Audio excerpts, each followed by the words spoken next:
My dear brothers and sisters in Islam, Allah Azza wa Jal says in the Qur'an, بعد أعوذ بالله من الشيطان الرجيم يا أيها الذين آمنوا اتقوا الله حق تقاته ولا تموتن إلا وأنتم مسلمون.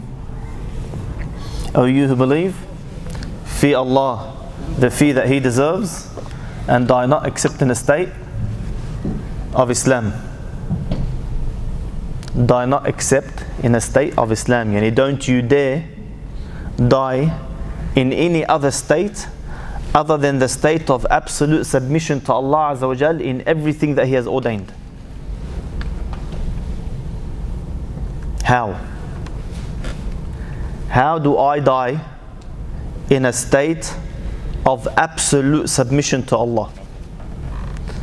The answer is in the ayah. The answer is to fear Allah the way He, or the fear that He deserves. Taqwa, the fear of Allah Azza wa Jal, God consciousness.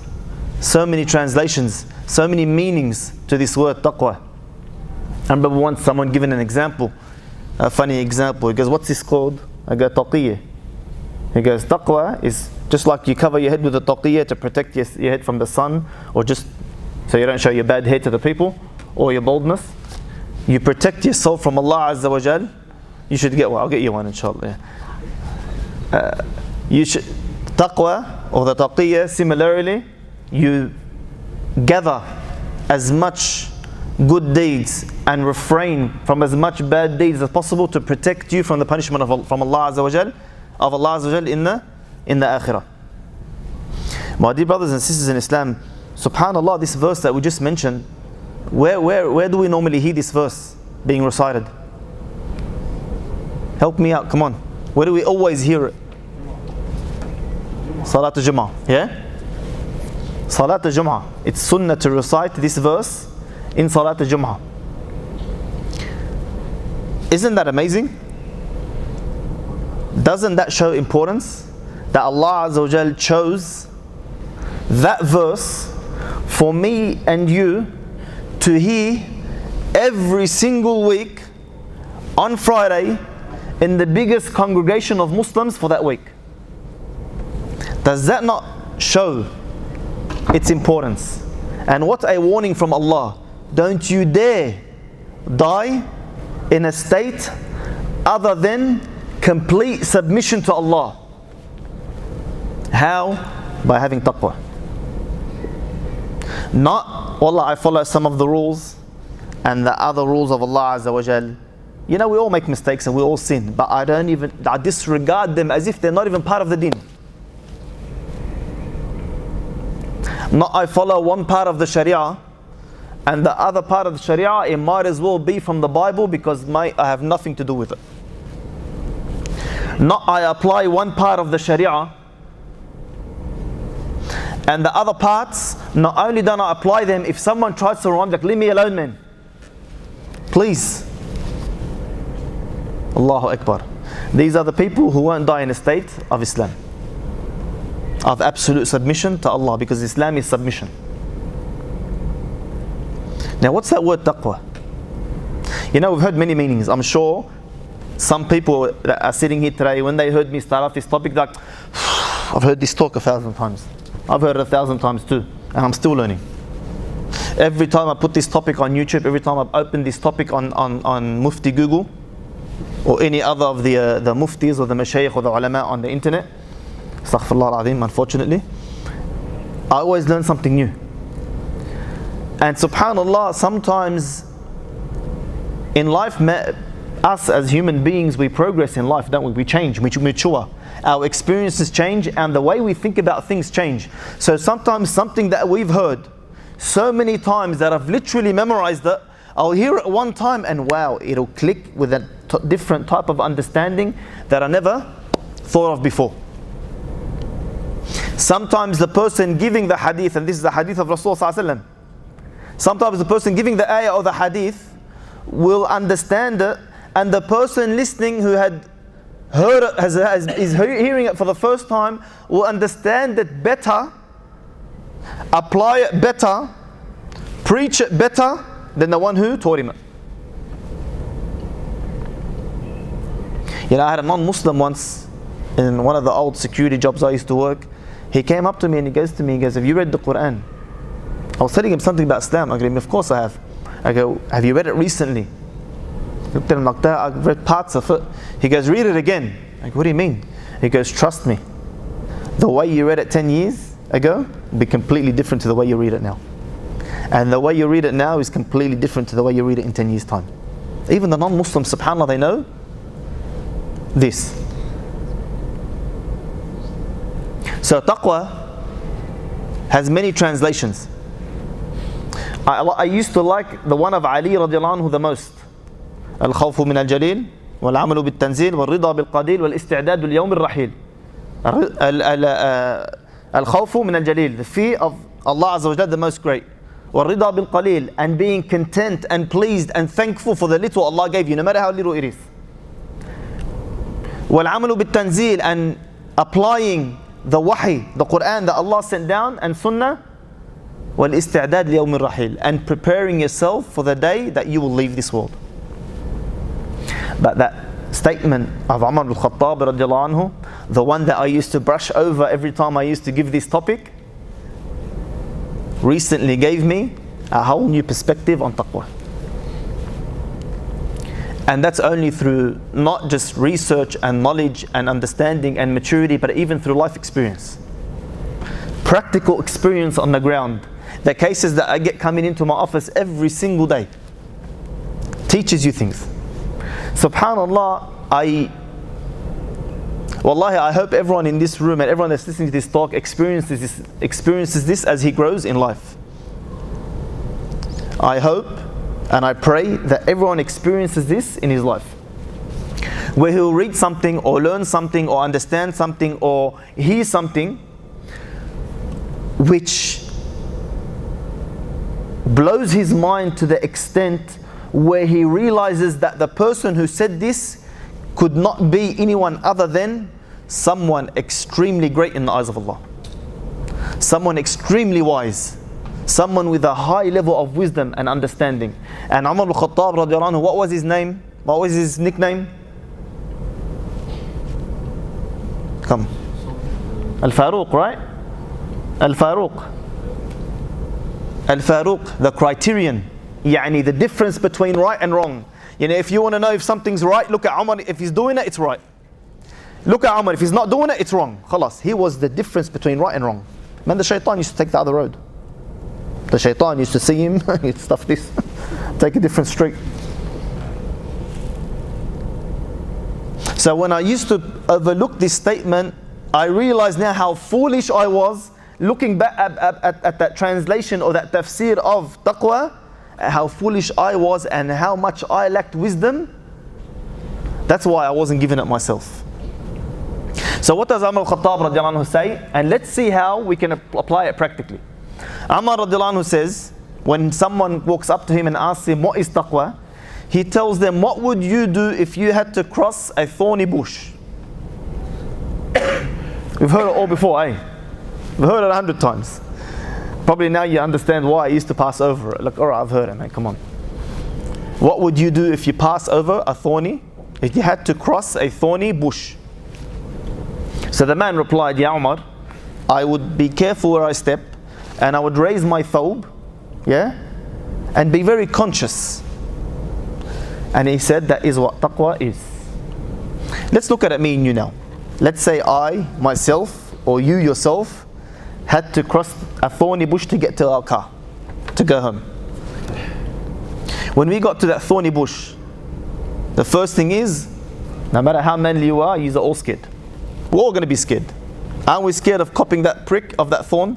We're all scared. We're all worried. You're very hesitant. You're scared you might prick yourself. You're scared you might scratch yourself. You're worried that your clothes will get ripped. So you're extremely, extremely, extremely conscious. That's taqwa. First and foremost, that's taqwa. When you're extremely conscious of every micro movement you make, that's taqwa.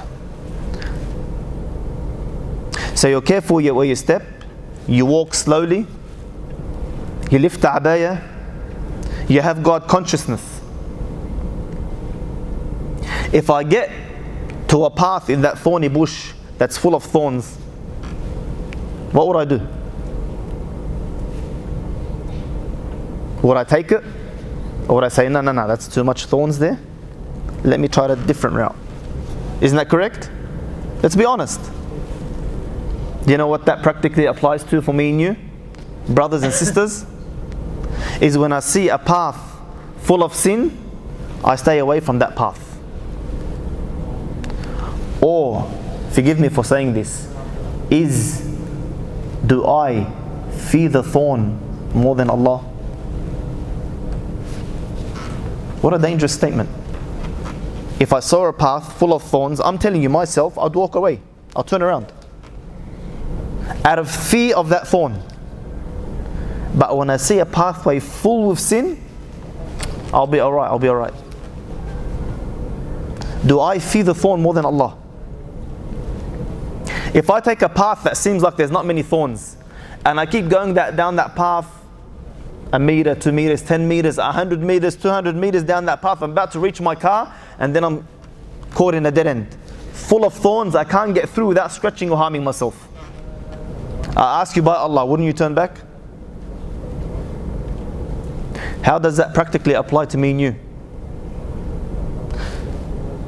When I start a degree, when I start a movie, when I start a job, and I'm progressing, I want to find out what happens with that movie.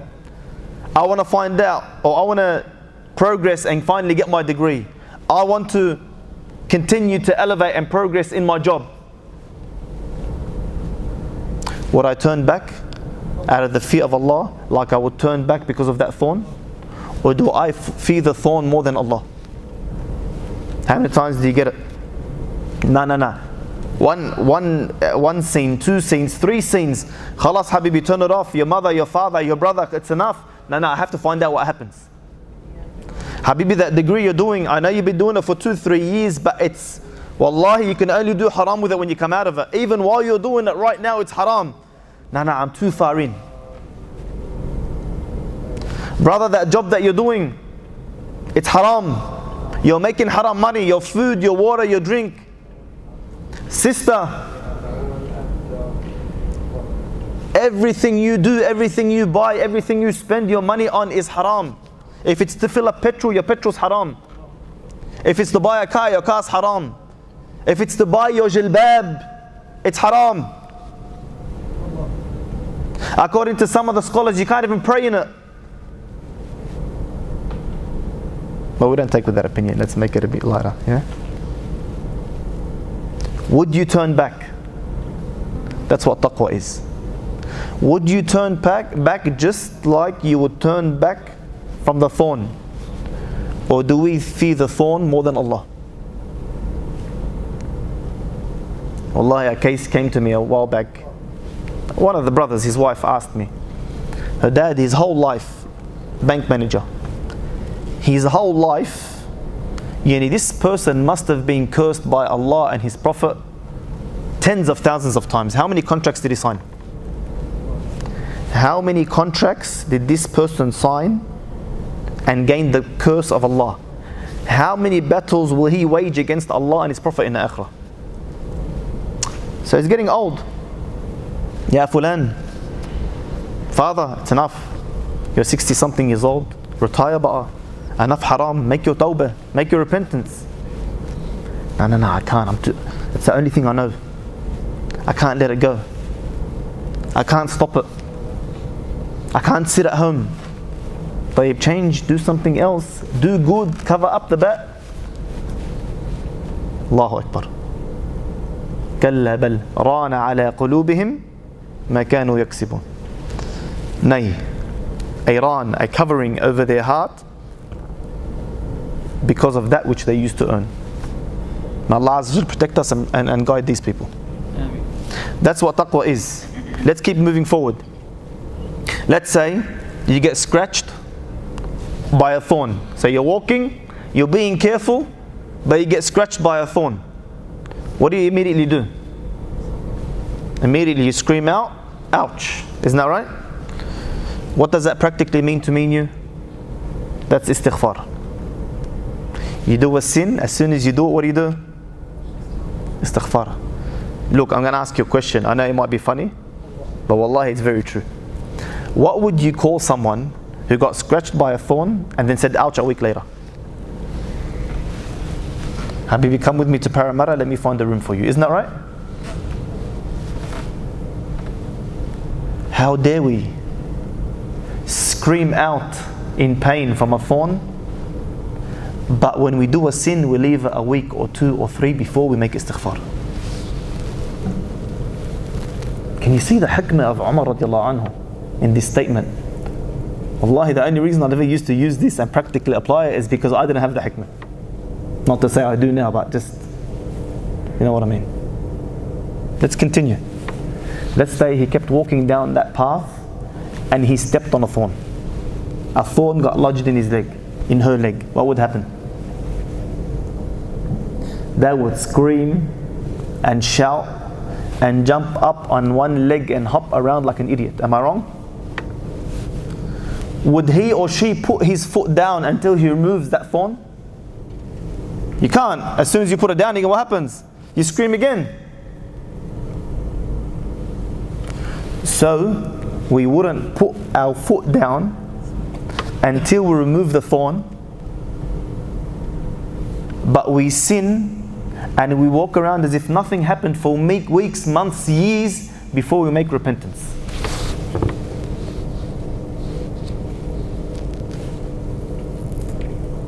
We fear the thorn more than Allah. I'm telling you, no one in this room would put down his foot again before he removes that thorn. But when we sin, not only do we put our foot down, we put our feet, we'll put down whatever we have to put down, and we will do and act and laugh and joke and walk around. We would put our head on that pillow at night, knowing my soul is going to leave my body and stand in front of Allah corrupted and dirty.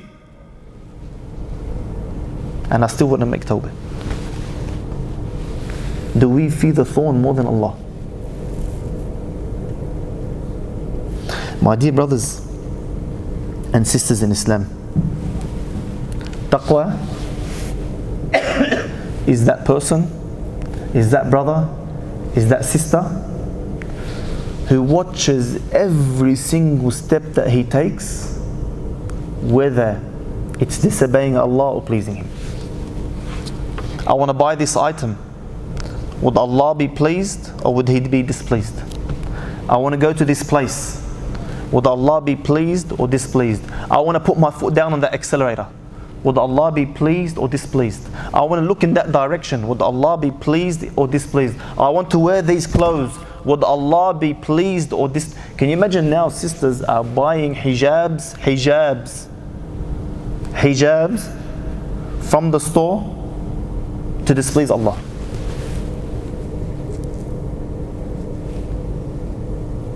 She's buying a hijab from the store solely to displease Allah. Why? She's buying it to do some sort of fashion wear, half of I don't know what else is coming out of the hijab. So she actually put money on something which is supposed to please Allah only to displease Allah with it. Or that brother who goes and gets that haircut only to displease Allah Azza wa Jal.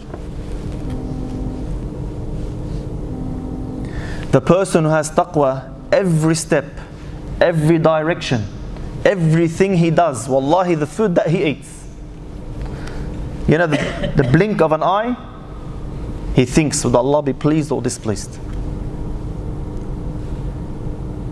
The degree, the job, the wife, the husband, everything, would this please Allah or displease Him? Am I getting hasanat or am I sinning? Am I moving closer to Allah or am I moving closer to Jahannam? That's the person that has taqwa.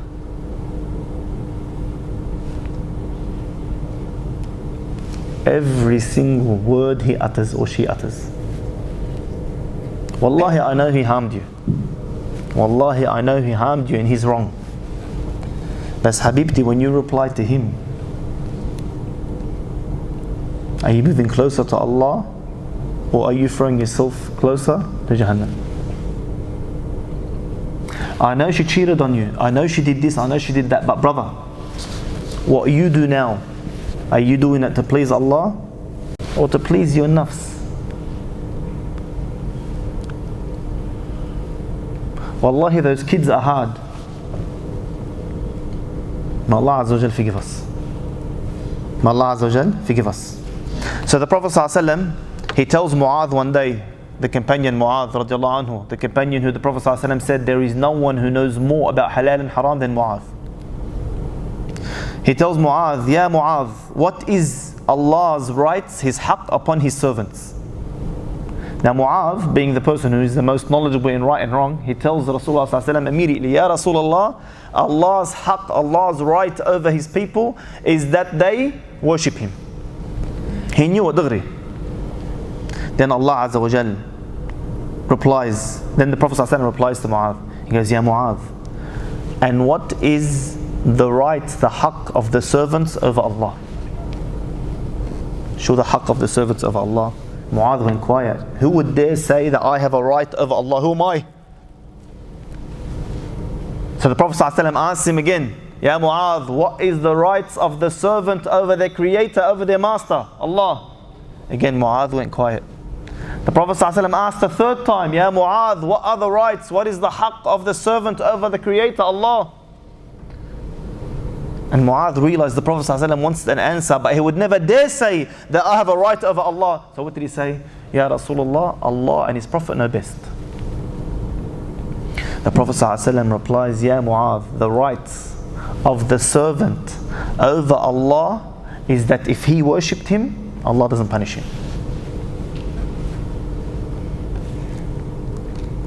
Can you imagine that?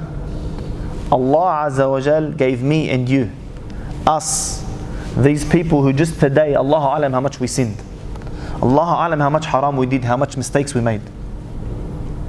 Allah Azza wa Jal is giving me and you rights over Him. That if we worship Him, if we have taqwa, He can't punish us. Man, why would Allah Azza wa Jal do that? Doesn't that blow your mind? Why, Ya Allah, why? Why would you give me a right over you? That's Allah Azza wa Jal in His infinite generosity and His infinite mercy to show us the results of taqwa. You know what else blows my mind? You know, subhanAllah, as much as we bag out this country or bag out whichever country because of what's happening around the world, we have rights in this country, don't we? We have rights at the end of the day. يعني ما تخليني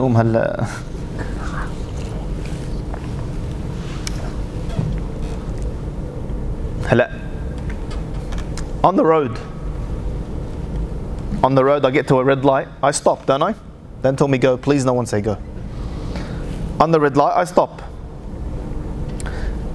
If I cross that red light, mashallah, I'm so quick to get a what? A fine. He pops up from behind the pole, from behind the bush, I don't know where he comes out from, I don't know where the camera was hidden. All of a sudden I've got the thickest fine. Have I ever been pulled over after stopping at a red light and the copper goes, you know what, because you stopped, here's some money? Has anyone ever seen that? If you have, tell me please where I can go do it, because my I'll live there on that red light. I'll live on it. Why? Think about it for a second. Habibi, this country, these police officers, they facilitated a road. In our countries there's holes with a bit of road. Here it's road, maybe a few holes. In our countries it's the opposite. You find holes, maybe a bit of road. So one, they facilitated roads. Two, they facilitated rules on that road to keep me and my family safe. And three, they've enforced those rules so that me and you actually apply them and remain safe. And the one who doesn't faces the consequences. That's enough. Khalas, that is enough of a service for you to make driving on that road a privilege.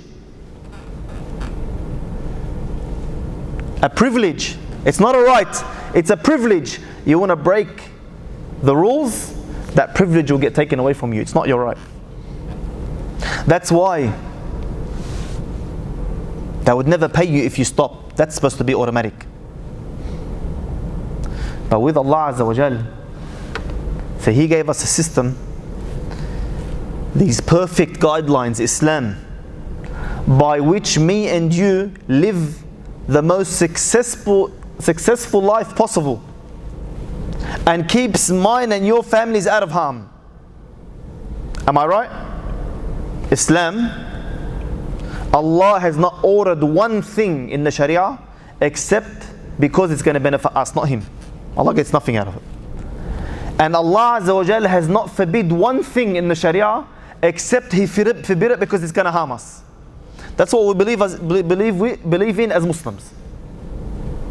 So this perfect system that He gave me and you, this Islam, isn't enough that He just gave us this system that's so perfect, it will make sure me and you live the most successful life possible and keeps mine and your family out of harm. That's enough.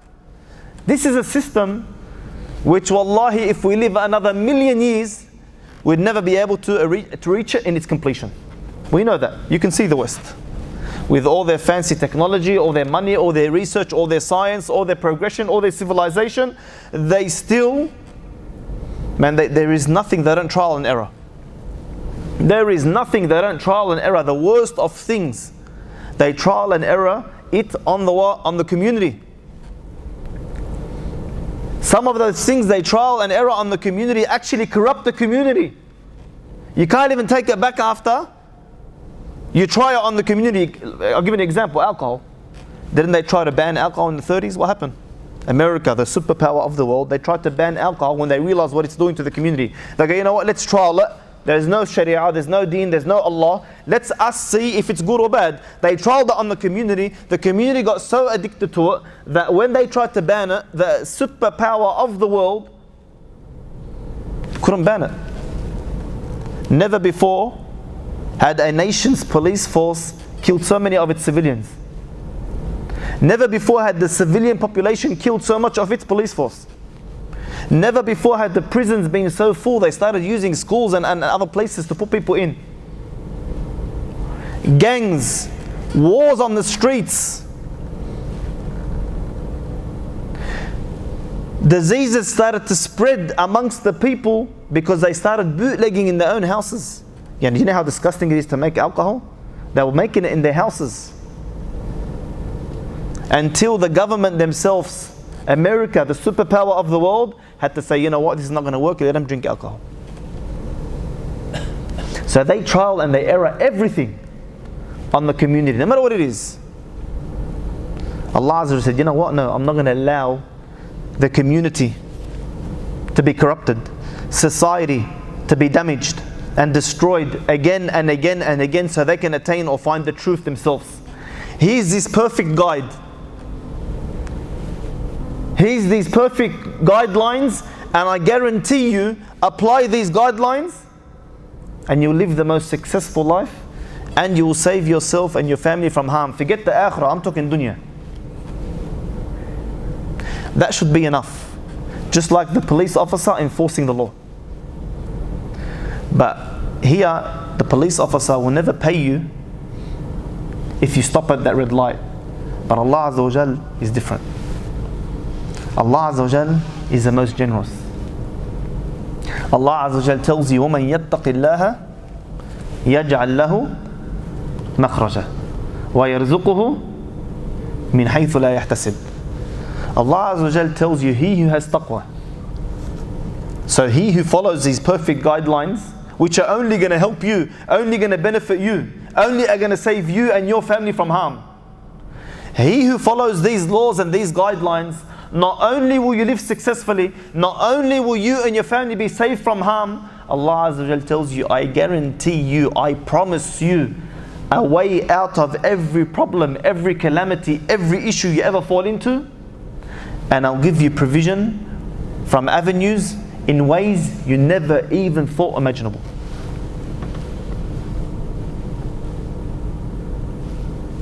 No comparison. Even if that copper would stop you on the light and give you money for stopping, no comparison.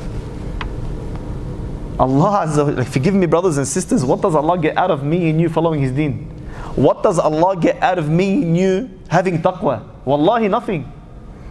Yet still He tells you, have taqwa, you benefit, you protect yourself from harm, but on top of that, I'll make sure you never fall into a problem except I'll get you out of it. And I'll give you provision, money, from places you never even imagined.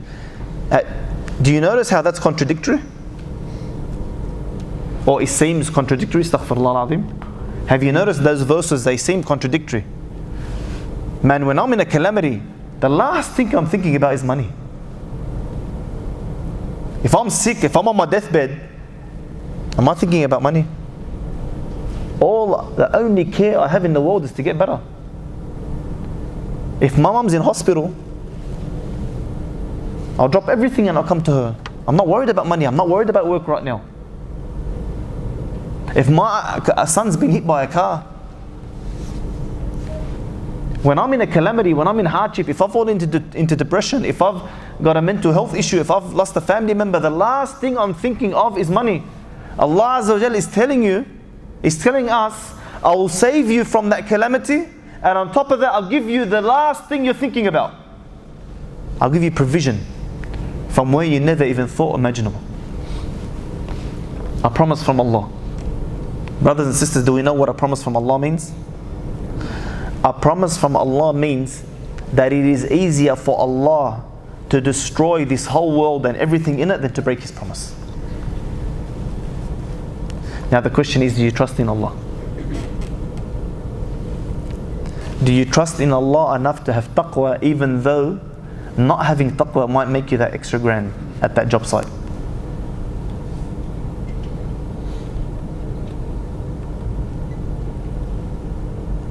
You say, at the time of the Prophet ﷺ, there was a companion who was caught by the enemy. And this companion, again, a calamity. When you're caught by the enemy, the last thing you're thinking about is money. Man, I just want to get out. So the parents of this companion come rushing to Rasulullah. Ya Rasulullah sallallahu alaihi wasallam, Ya Rasulullah, gather the armies, gather the weapons, gather the soldiers, our son's caught by the enemy, let's go save him, let's go free him, let's go to war. The Prophet sallallahu alaihi wasallam asked, who is your son? Okay, my son is for so and so. He looked like that and he goes, don't worry about it. I'm paraphrasing, of course, yeah. Then the Prophet ﷺ didn't say, don't worry about it. Okay, Ya Rasulullah, what do you mean? Our son's captured by the enemy, he's probably being tortured to death right now. He goes, your son was one of those who used to fear Allah. And Allah said, he who fears Allah, He'll find a way out of every calamity and give him provision from ways he never imagined. Hello, those companions, those parents, they took what Rasulullah said to heart and they went home. But can you imagine their night? How much would they have been scared? Would they have slept a blink that night? How much hurt would they have in their heart? How much worry would they have and anxiety in their heart for their son? My dear brothers and sisters in Islam, that night, the companion who was caught, his shackles came undone and he hit the runner. Now, as he's running away from people who are most likely just torturing him, again, the last thing he's thinking about is money. He's running for his life. All he wants to do is get away from this city and go back to Medina, to his family, to his parents, to Rasulullah sallallahu alaihi wasallam. So he's running at full speed. He exits the city. As he exits the city, in front of him was a large group of, one narration says sheep, another says camels, that belonged to his captors, that belongs to the people who had captured him and tortured him. Now this companion was running so quick and exited the city so frantically that those camels or those sheep got startled and they ran all the way back with him to Medina. The narration states he knocked on the door the next morning. His parents opened the door. To their surprise, they see their son standing in front of the door, and as far as the eye can see, sheep or camels.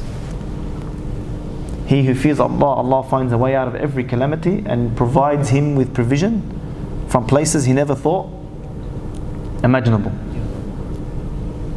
What about the story of Ibn Umar radiallahu anhu? Ibn Umar, when he walked in the outskirts of Medina and he sees a young shepherd, a Muslim shepherd, a slave, it was a slave, herding some sheep. So Ibn Umar radiallahu anhu, he wanted to test this boy. He comes up to him and he goes to him, Ya Fulan, who are these sheep for? He goes, they're for my master, I'm just herding the sheep for him. He goes, give me one of the sheep. He goes, how can I give you these sheep? They belong to my master, they're not my property to give. He goes, look, sell me one of them, I'll give you the money, and tell your master that it ran away or got eaten. So the boy goes, and what about Allah? What about Allah? Alright, I got away from my master, but what about Allah? What about Allah? Ibn Umar radiallahu anhu was so startled, he went back to Medina crying and screaming out, what about Allah? What about Allah? What about Allah? Until he found the master of that boy, bought him, freed him, and gave him the sheep.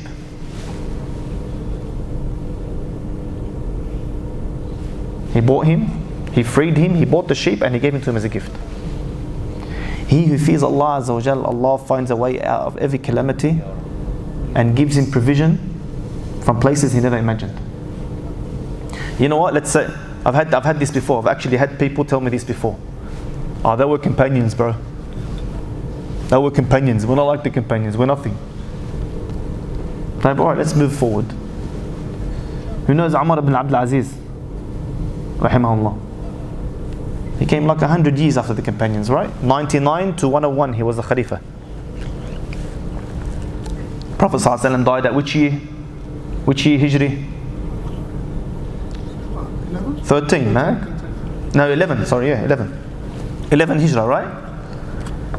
Umar ibn Abdul Aziz came 99 Hijri, he ruled, he was a Khalifa of the Muslims, and he died at 101. So 2.5 years he led the Muslims. Umar ibn Abdul Aziz, you know those 90 something years? The scholars, they throw aside everyone that ruled between Ali radiallahu anhu and Umar ibn Abdul Aziz.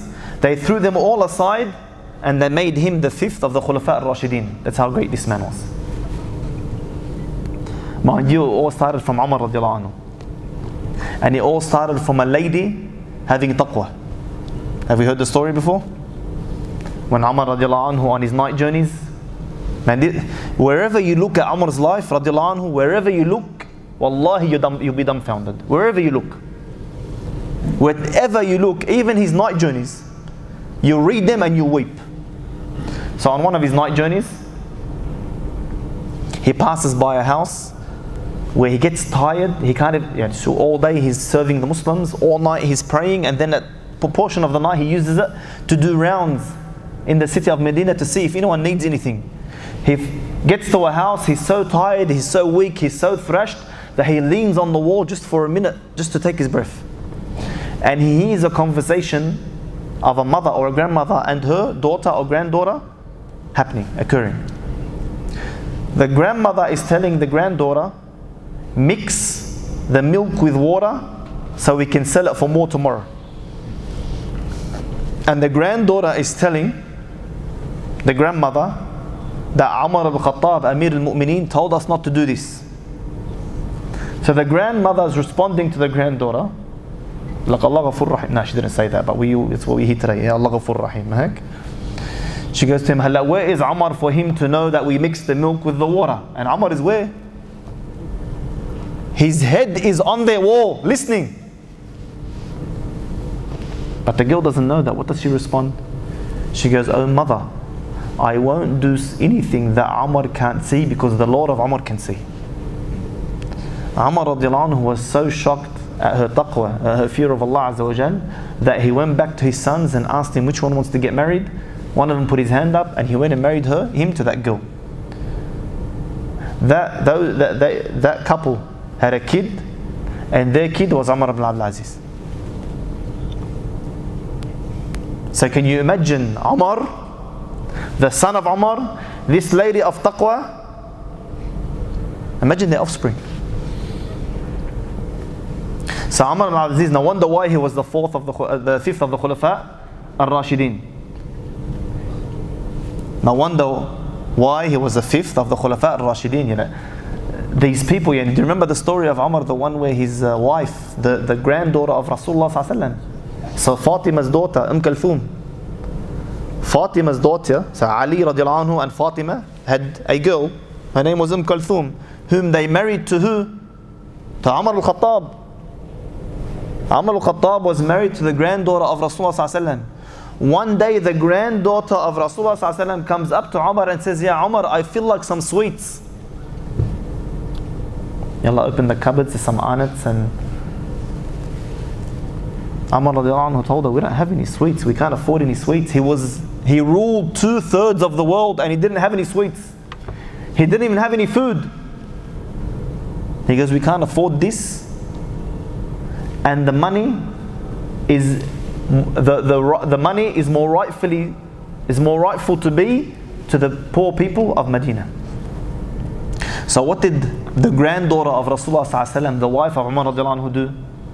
She started trying to, wherever she can, save a bit of, samna over here, a bit of this over here, a bit of that over there, until she made the ingredients over weeks, until she made a few of the ingredients of the sweets. She made those sweets, and then she came to Umar before even, she's the one who felt like it. She refused to eat any of it before she fed her husband, Umar radiallahu anhu. So she came to him with these sweets, happy, proud of herself. I saved a little bit here and a little bit there, and I got these sweets, and I want you to taste it first. She brought it to him. He looked at her. He goes, "Where did you get it from?" Not, "Wallah, close my eyes. Khalas, at least I'm getting the sweets. Wallah, I don't care where my son's making the money from. He's buying me this and he's buying me that. I don't care where my husband." Come on. Wallah, I've seen it with my own eyes. A lady once, Wallah, I don't want to afdah anyone. I don't care what my husband or my wife makes, as long as where did you get this from? So Kulthum, proud of herself, radiallahu anha, tells him, "Ya Umar, I saved a bit of this and that and this and that over the past few weeks until I had enough, and I made this for you." Do you know what Umar radiallahu anhu did? He reduced her allowance. He goes, "If you have enough to leave some aside, then you've got too much." He reduced her allowance. Umar ibn Abdul Aziz, same thing. He ruled 2/3 of the world. One day his daughter or his son comes crying to him the night before Eid, crying, "Oh father, please. Oh father, please. We can't stand these clothes anymore. There's too many holes. Please, just on Eid, get us some new clothes that covers our body properly." Now Umar ibn Abdul Aziz, watching his son or his daughter cry, feeling bad that he's left them in tattered clothes that makes them freeze at night. He felt bad, and he went and he bought them some new clothes. My dear brothers and sisters in Islam, he did not sleep that night. He did not sleep the whole night. They got up the next morning and he comes up to them. He goes, "Everyone take off your clothes and give them back to me. Would you rather have new clothes and your father enter Jahannam, or would you rather stay in your old clothes and your father enters Jannah?" And they all took off their clothes and they said, "Yeah, oh father, we want you to enter Jannah, take them back, we don't want them." Look at the taqwa, the fear of Allah Azza wa Jal. This is the money of the Muslims, it's not ours. Just like our leaders, yeah?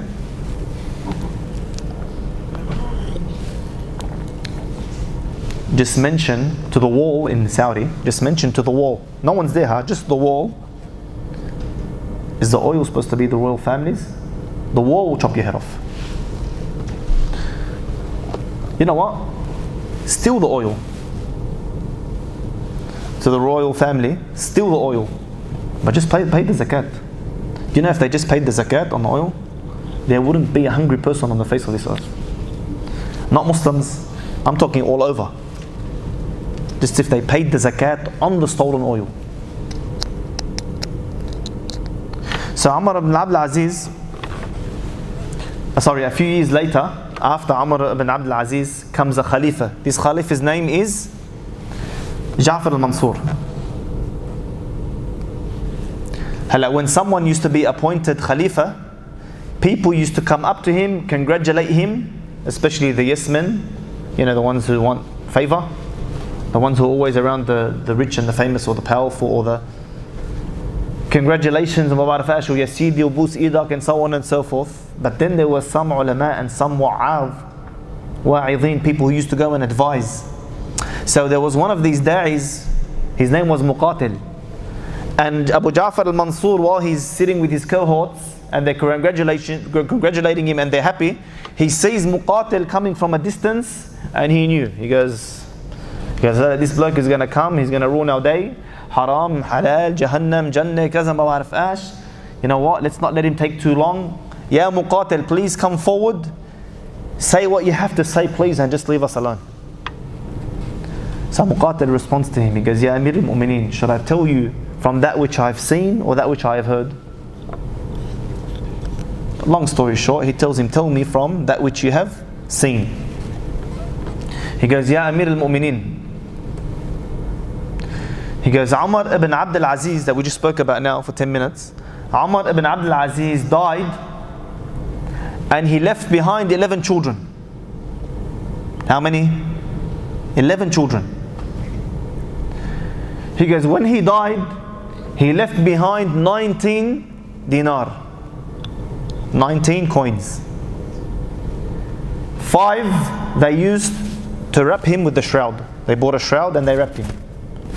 Another 3 they used to dig a hole to bury him. What's left? 11. So how much did each kid get when he died? 1 each. He died and each of his kids inherited the Khalifa who ruled 2/3 of the world. They inherited 1 dinar each. 11 kids, 11 dinar. He goes, alright, what are you trying to say? He goes, and the Khalifa before you? He goes, yeah. He goes, he died and he left behind for just one of his 4 wives 80,000 dirham or dinar. 80,000 for one. Times it by 4 because there's 4 wives. 320,000 dinar. You know how much the wives get out of his inheritance? 1/8. So times it by 8. What he left behind just of money was over 2.5 million dinar. That was other than the houses, the palaces, the slaves, the furniture, the clothes, the lands. Other than all of that, he left behind over 2.5 million dinar for his family. He goes, alright, what are you trying to say? He goes, I swear to you, in the same day, I saw the son of Umar ibn Abdul Aziz who received 1 dinar give away 100 horses fi sabilillah, in charity. He had 1 dinar when his dad died. He gave away 100 horses just as charity. And if someone today had 100 cars, he's rich. He gave away, and imagine how much he has for him to just give in charity 100 horses. He goes, alright. He goes, I swear to you by the one whom my soul is in his hand, I saw the son of the Khalifa who left behind 2.5 million dinar with his hands outspread in the streets begging people for money. The fear of Allah Azza wa Jal. See, only a fool, forgive me for saying this because I know we've heard it a lot sometimes from even people related to us, but forgive me. Only a fool of a mother or father would think that I have to leave something behind for my kid, money. Only a fool would think that. Lahaweh. He left behind 2.5 million dinar and his son was begging in the street. The other one who had taqwa, who feared Allah, left his son with 1 and he was giving away in charity 100 horses. at a time. Only a fool. Come on, man, let's be realistic. Today, even if I left my son $1 million, wallahi, he could spend that in one night on one girl. Am I wrong? Lahaw al-Hariri, didn't he get caught? What did he spend on that supermodel? 13, 14, 15 million? 15 million. 15 million. And then when she got done by the South African tax department or whatever, because where are you getting all this money from? He paid her $1 million in court fees. If you want to leave something behind for your kid, leave behind taqwa. Because then Allah Azza wa Jal's promise will come into effect. He will make sure he will not fall into a problem, a calamity, except He'll get him out of it, or her out of it, and He'll give him provision from places he never even imagined. We know in Surah Al-Kahf, we read it every single Friday. Didn't we say this ayah is read every Friday? We know in Surah Al-Kahf, when Allah Azza wa Jal orders Al-Khidr and Musa to build the wall for those orphans. Why did He build the wall for the orphans? وَكَانَ أَبُوهُمَا صَالِحًا. Because their father was righteous, because their parents were righteous. I think I read somewhere, don't quote me on this, I think I read somewhere that Allah Azza wa Jal protected that man, that righteous man's offspring for the next 7 generations because of the taqwa of the great grandfather.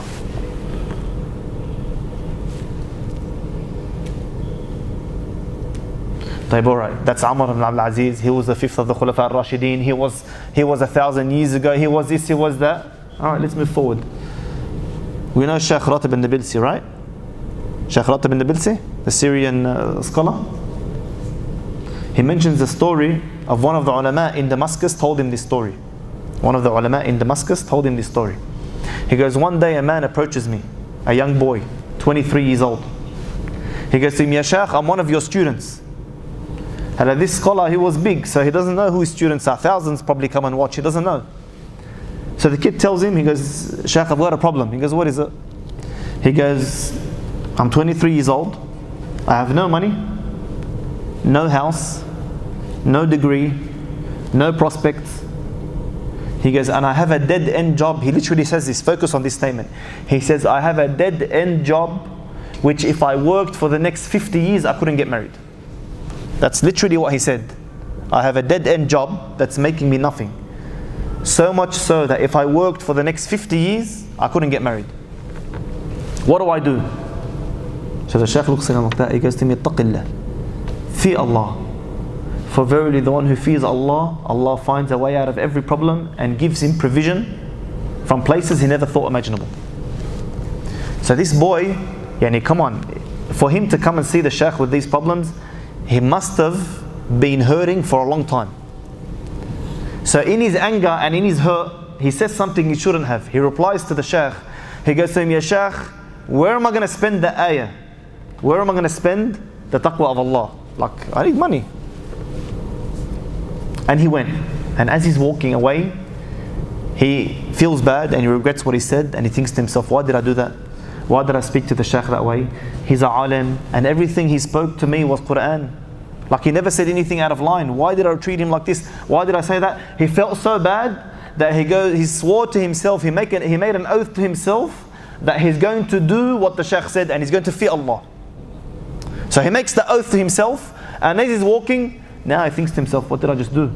I made an oath that I'm going to fear Allah, but how am I going to fear Allah? So he started thinking, what do I do?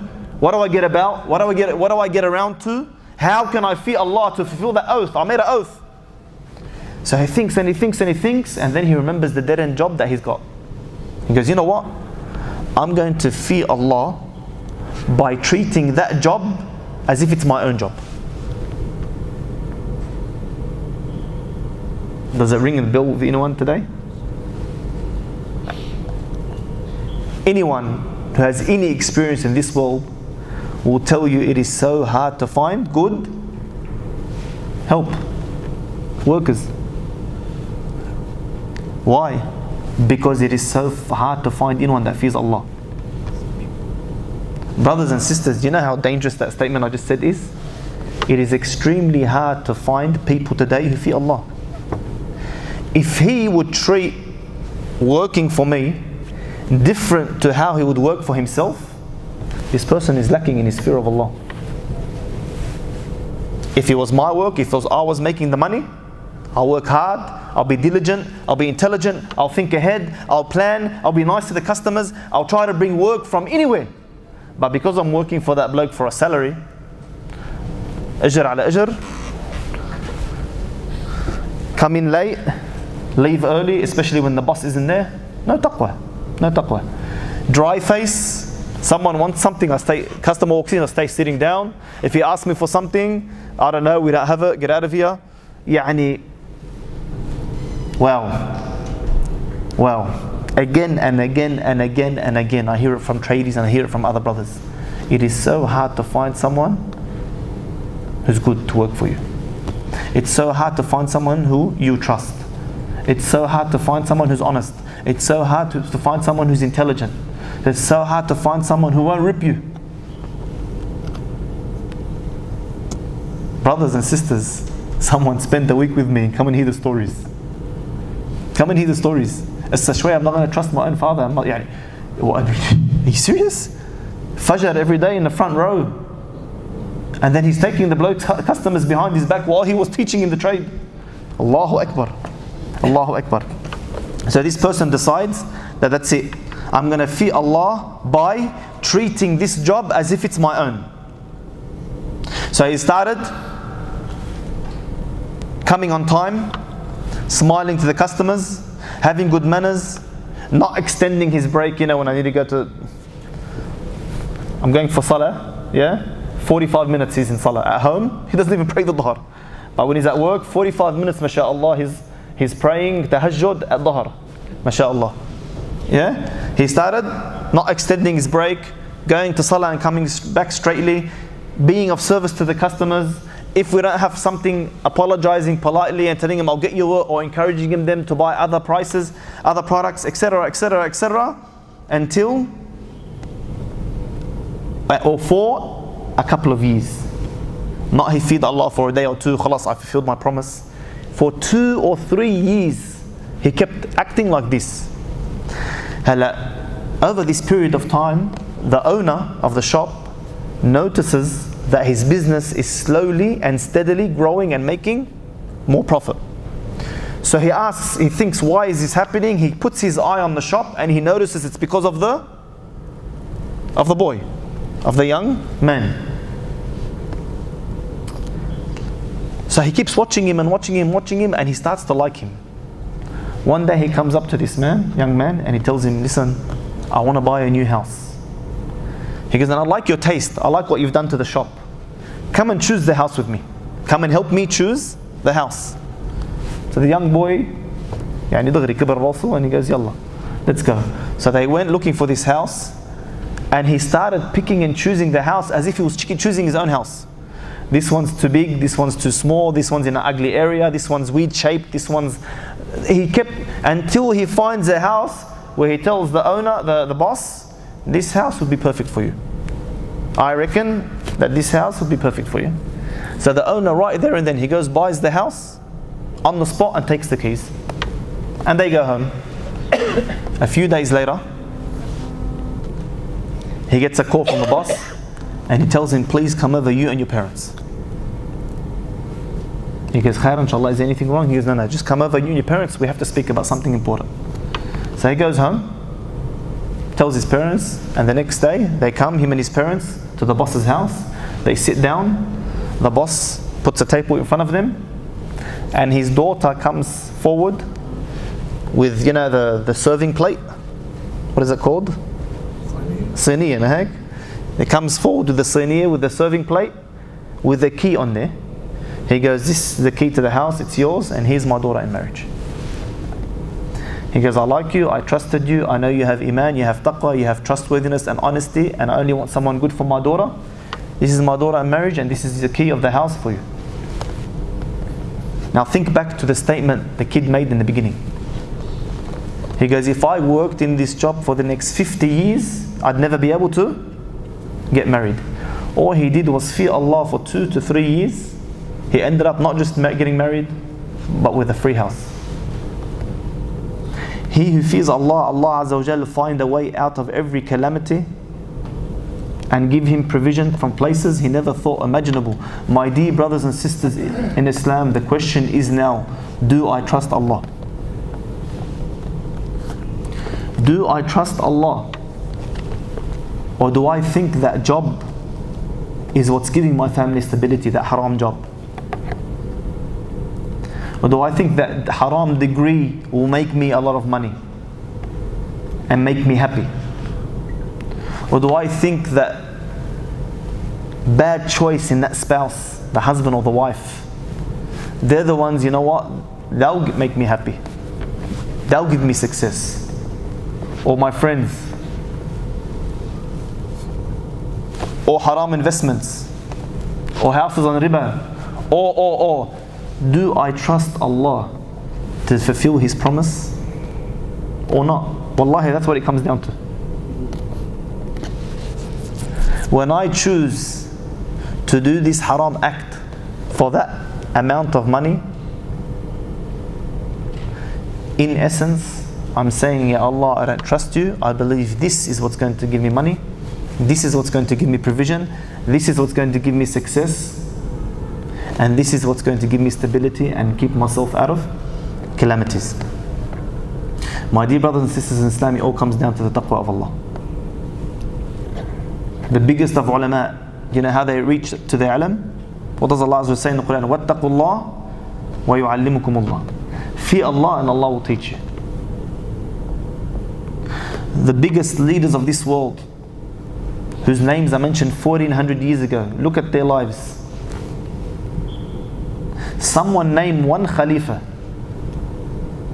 between Ali radiallahu anhu or Muawiyah, because he was a companion, all the way to Umar ibn al-Aziz. You can't. But you remember Umar ibn al-Aziz, you remember Ali radiallahu anhu. Why? Because of their taqwa. You remember Umar al-Khattab because of his taqwa. Everything that we've said so far, we haven't even touched on the akhirah. We're just talking dunya now. Everything we've spoken about so far, we haven't even mentioned the word the akhirah yet. And what comes in the akhirah is one of two things.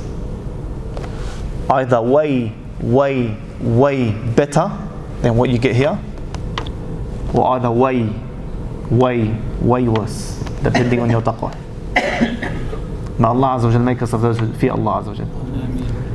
May Allah Azza wa Jal make us of those who have taqwa. May Allah Azza wa Jal raise our ranks in taqwa. May Allah Azza wa Jal give us the highest levels in Jannah because of our taqwa.